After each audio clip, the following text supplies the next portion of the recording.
So this is now completely dry. And normally I would put put a final color down and pull the print. But I think for this one, I'm going to take this stuff called Iridescent Bronze Fine. This is from Golden Fluid Acrylics. And it's a wonderful color and a paint really, because it does something really cool. I'm almost out, so but it does something really cool when you add water to it.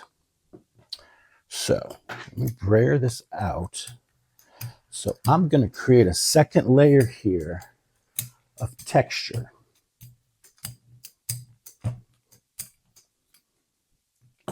So I've got it down on my plate. You want to just take regular water, spray it here and there, and then watch it do its thing. So as it separates and plays around with the water, it breaks up into different colors. You're going to start to see like a patina green show up in some of these areas. Let me see if I can zoom in here. And you can see some of that starting to happen around here. And actually, you can see right, where's that drip? I'm trying to do two things at once. Okay, do you see this right here? That's what I'm talking about. It's changing color there. It's more green. So I'm going to let this sit, dry, do its really funky thing. And then I can put a final pull color down and pull the print, and it's going to be spectacular. Okay, guys, this is now fully dry. And let me show you. That is what we're working with here. I know it's difficult to see right now because, you know, there is more plate to see than actual paint. But there's some really great details in there. And I was struggling to figure out what color to pull that with. Now, I reached out to some arty, let's say, inspirational figures out there. And it was recommended to me by Mo Cook. You guys know Mo from the chat and over in Makers, to use Amsterdam cheddar, which is basically, it's what PM Artist Studio have nicknamed this particular shade of orange from Amsterdam, the Expert series. It's number 218. It is a transparent orange. And I don't have that. But her recommendation was to create a beautiful brown background to pull that print with, to make it, you know, really good, is first pull a print with a cheddar background, right? So we would put this color down on the plate, pull a print, and then put a layer of a transparent purple over the first print, the one that is on the other plate, right? And then use the pull paper that has the orange, use the print that has the cheddar orange background to pull everything together.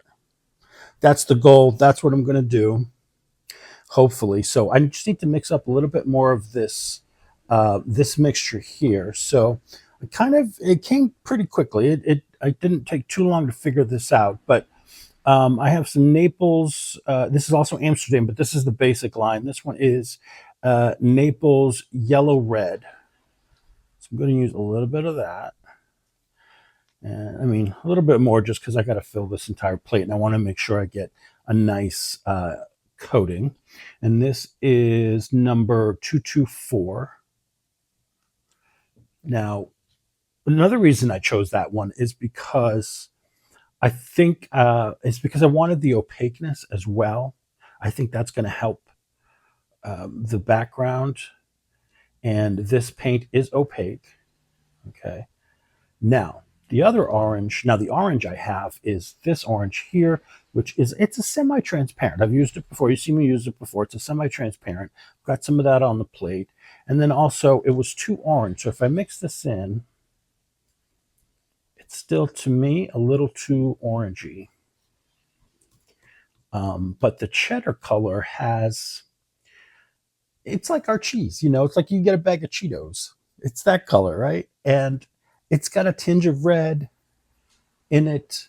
It's a red hue orange, but it's not dark. So I'm gonna add some yellow, lighten it up. I'll do about half of that for now. Let's lighten that up and see if we can get close to that. Let me hold this way for you. Maybe you can see it better that way.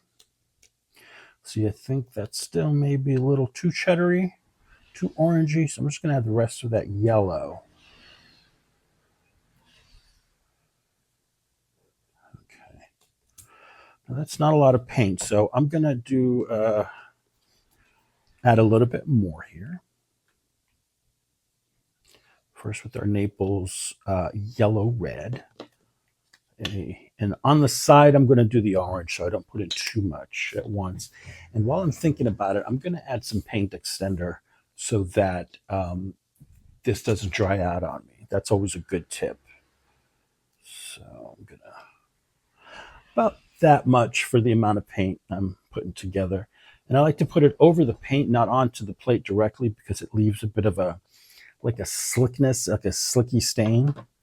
And you'll notice it when you go to pull a print. So mix this in. It does thin out the paint a little bit, but I'm not worried about that. I just want to be able to play with the paint longer than normal, longer than this paint would normally allow me to play with it, is what I'm trying to say. I'm just very excited that I'm going to try this. I don't usually reach out for stuff like this, but I said, you know what? Someone's got to know, and I don't want to mess this up because it's a beautiful print.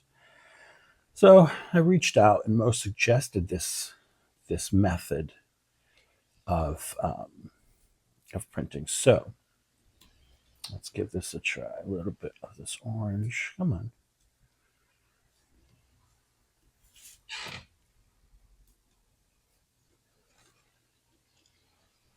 Let's see. That's not too bad. And once we spread it out, it'll be nice.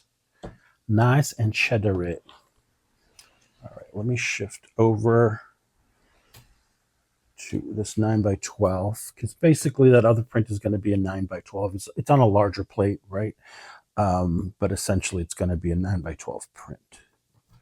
So let's get this paint on here.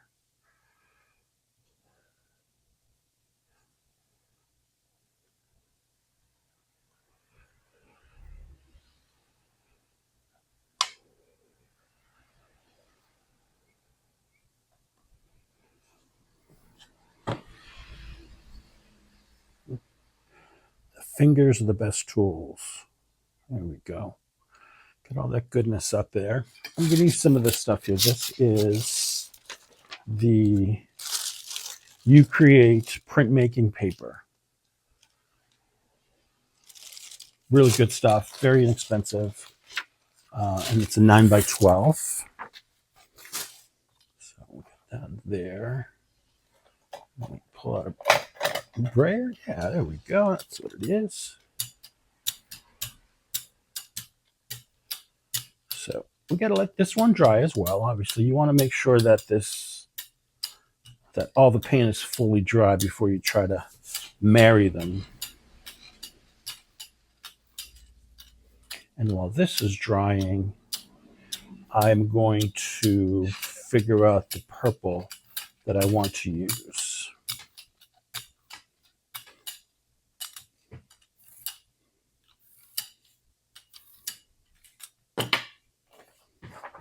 So I need to stand up to make sure I lay this down evenly.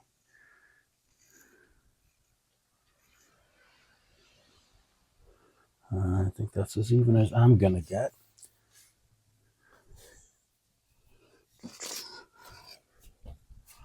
Here it is.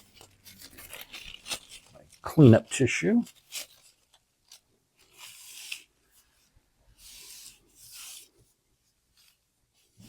Okay, so once that dries, I can pull that up, and then we'll do the purple. All right, guys, I've got my background here ready to go, nice and dry, and I've chosen this purple here to go down on this print, and then we're going to pull it with this, right? So this will be our pulling paper, and this is our pulling color. And from what Mo says, it's going to create a really cool, unique brown background to pull this lovely print with. So I want to make sure I have enough paint. I don't want to skimp it myself.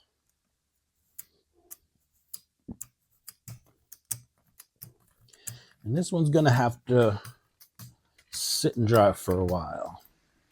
This is not a quick pull. We've got too many layers of paints here to do a quick pull. And I think this is good here. So you know what? I'm gonna try doing this here since I have it on the plexi. Just putting it over. Is that gonna work? I don't know if that's gonna work for me, but let's do this. Let's not go that route because I may not be able to get it done right. So I'm going to guesstimate it's right about here. All right, get my tissue here. Clean up my edges. Yeah, this is definitely one that's going to sit to marinate. And here it's pouring rain today, so it's going to take a little longer than normal. So I will do my best to time it, but I won't. I will let you know how long I left it down for. I usually try to do that with you with these longer, with these multi-layer prints that need time to sit and marinate. I'm glad there was enough paint. That's always a good thing because you want to make sure that you have enough paint that your everything adheres together. And now let's give this a nice. Why is there a bubble there? The bubble is in the plate, I believe, under between the plexi and the gel plate, and that's a pain in the butt sometimes to get them all out. So I want to make sure it's all making contact. Now this is the only little area that's giving me concern. Like I said, I think it's the plate below. So hopefully everything is making contact. All right. Fingers crossed. And next time you see this, it will be ready to pull. Oh, it's all dry now. I'm so excited to pull this print. This one is probably one of my more complex adventures on the gel plate, but I think it's going to be worth it. So I'm pulling on here, trying to pull away some of this dried paint from the paper so it doesn't stick. This is like completely dry. It's been drying for several hours. So I am 100% it's all dry. So let's see what happens. A couple of pieces staying behind, but I'm not too worried about that.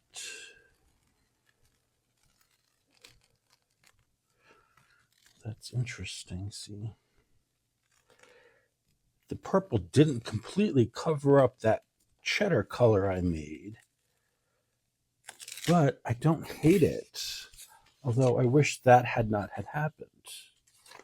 See there? Now, the only thing I have to say about that is the layer of paint was not thick enough. That's what I'm gonna say about that. However, I think it's a pretty good print. This is just really, it's got so much going on.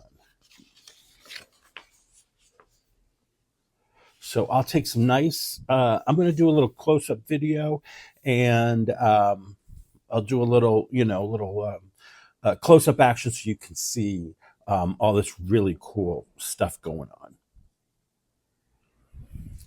Thanks for joining me today, guys. I really appreciate your support and your love. Don't forget to hit like and subscribe, and I will see you on the next one. Bye, everyone.